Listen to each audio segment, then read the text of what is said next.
Hello friends, नमस्कार friends. आज हम हल करने वाले हैं एक्सरसाइज 8 के बी को।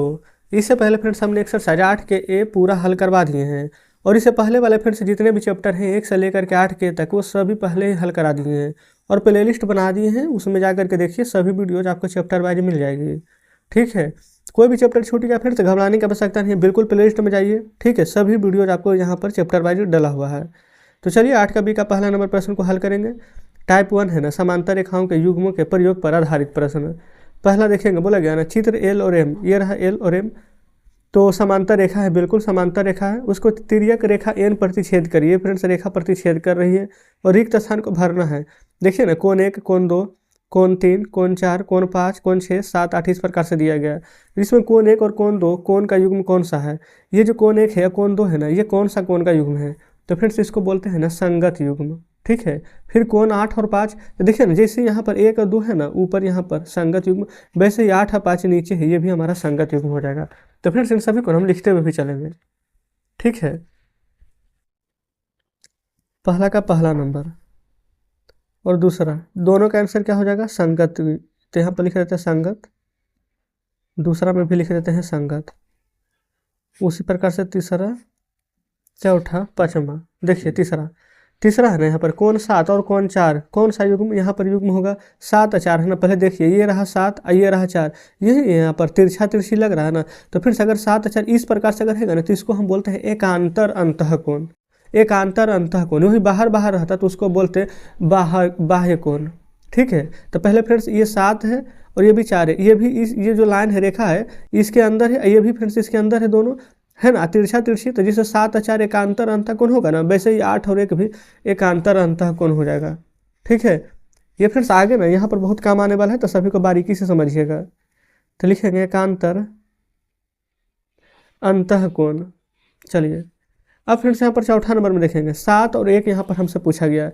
ये रहा 7, ये रहा 1, 7 और 1 यहाँ पर बगल बगल में ही है ना, 7 और 1।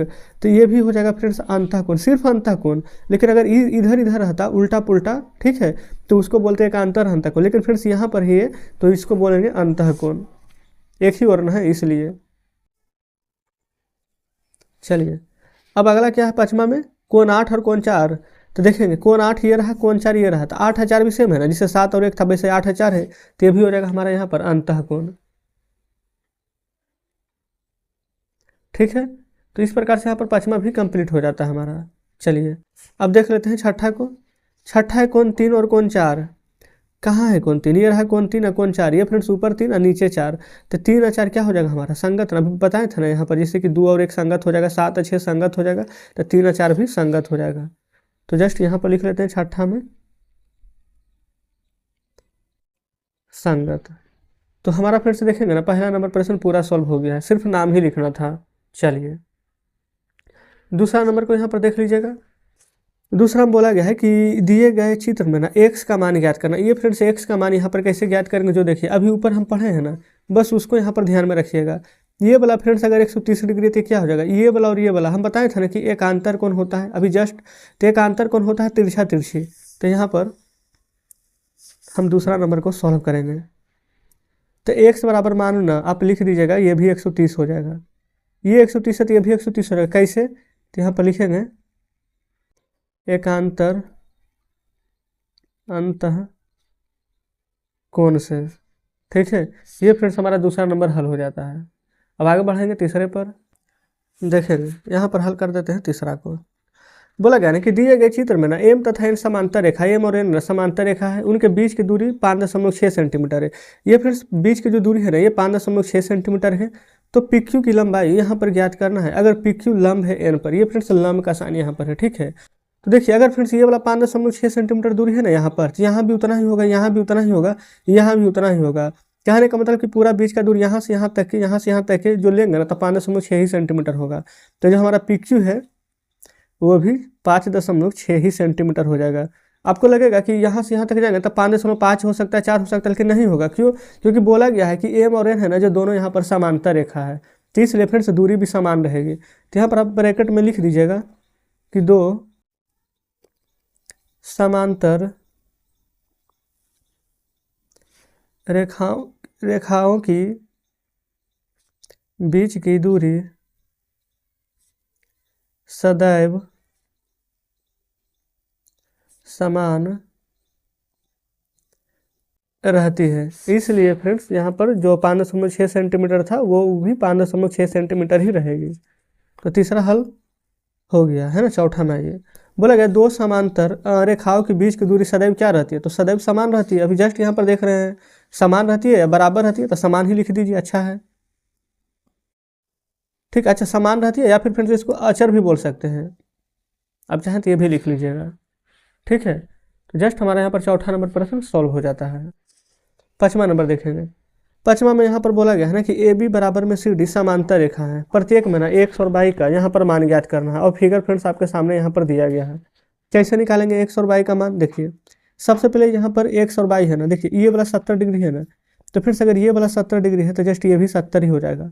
ठीक है, ये 70 है तो ये वाला 70 डिग्री कैसे हो जाएगा, जो पहले बताइए। देखेंगे फ्रेंड्स कैसे 70 हो जाएगा ना।